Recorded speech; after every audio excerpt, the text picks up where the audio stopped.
नमस्कार, आप देख रहे हैं एसपीएन 9 न्यूज और मैं हूं आपके साथ मनीष कुमार सैनी। हरियाणा में 8 नगर निगम समेत 40 नगर निकायों के लिए सुबह से वोटिंग जारी है। हिसार, फरीदाबाद और गुरुग्राम, करनाल के साथ साथ रोहतक में इस चुनाव को लेकर लोगों में अन्य स्थानों की तुलना में ज्यादा उत्साह देखा जा रहा है। नगर निकाय चुनाव में बीजेपी और कांग्रेस की प्रतिष्ठा दांव पर लगी हुई है। लोकल बॉडी चुनाव के तहत मतदाता शाम 6 बजे तक वोट डाल पाएंगे। आज 55 लाख से अधिक वोटर्स अपने मताधिकार का प्रयोग हरियाणा के निकाय चुनाव में करेंगे। केंद्रीय मंत्री मनोहर लाल खट्टर ने करनाल नगर निकाय चुनाव के तहत प्रेम नगर स्थित गवर्नमेंट सीनियर सेकेंडरी स्कूल के 239 नंबर बूथ पर मतदान किया।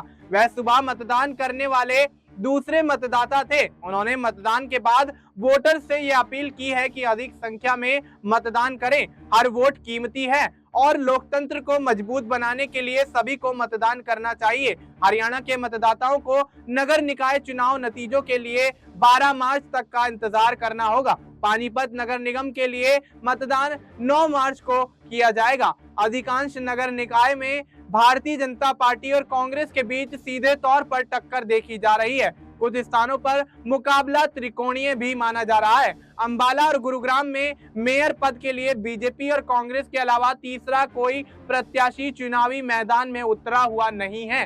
हरियाणा के मुख्यमंत्री नायब सिंह सैनी के मुताबिक विधानसभा चुनाव की तरह भारतीय जनता पार्टी नगर निगम चुनावों में भी भारी जीत हासिल करेगी। प्रदेश में ट्रिपल इंजन सरकार बनने के बाद हरियाणा में 3 गुना तेजी से विकास कार्य किया जाएगा। हरियाणा नगर निकाय चुनाव के तहत मतदान सुबह 8 बजे से शाम 6 बजे तक होगा। 12 मार्च को इस मतदान के नतीजे घोषित किए जाएंगे। मतदाताओं की सुविधा के लिए सिरसा में कुल 143 मतदान केंद्र स्थापित किए गए हैं। यहाँ पर 32 वार्ड में 1,60,000 मतदाता हैं। इस बार 2 वोट डाले जाएंगे। प्रधान पद और नगर पार्षद के लिए मतदाता इस बार वोट अलग अलग डालेंगे। सिरसा नगर निकाय चुनाव के लिए प्रधान पद का अनुसूचित जाति के लिए आरक्षित है, जबकि 8 वार्ड महिलाओं के लिए आरक्षित किए गए हैं। 15 वार्ड सामान्य वर्ग के लिए प्रत्याशियों के लिए आरक्षित हुए हैं। अंबाला शहर मेयर पद उपचुनाव के लिए बीजेपी उम्मीदवार शैलजा सचदेव अपने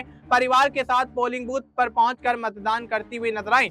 इस दौरान शैलजा सचदेवा के पति एडवोकेट संदीप सचदेवा ने मीडिया से बातचीत में कहा, लोकतंत्र और इस पर्व में सभी हिस्सा जरूर लें और अपना वोट जरूर डालें। उन्होंने इस दौरान भारतीय जनता पार्टी उम्मीदवार शैलजा सचदेवा को जिताने की सभी से अपील की। अब देखना दिलचस्प होगा कि हरियाणा के निकाय चुनाव के नतीजे जो कि 12 मार्च को आने वाले हैं, उसमें भारतीय जनता पार्टी और कांग्रेस में से कौन बाजी मारता है, क्योंकि विधानसभा चुनाव में भी मुकाबला दोनों ही पार्टियों के बीच टक्कर कर रहा था। लेकिन दोपहर के बाद से जब आंकड़े पलटे तो भारतीय जनता पार्टी ने बढ़त बनाते हुए एक बार फिर से हरियाणा विधानसभा में जीत हासिल की। और अब नगर निकाय चुनाव में क्या भारतीय जनता पार्टी पर कांग्रेस हावी पड़ेगी या फिर भारतीय जनता पार्टी का दबदबा इसी तरह बरकरार रहेगा और भारतीय जनता पार्टी निकाय चुनाव में भी बड़ी जीत हासिल करती हुई नजर आएगी। फिलहाल आपको इस मुद्दे पर क्या कुछ लगता है, आप अपनी राय हमें कमेंट करके बता सकते हैं।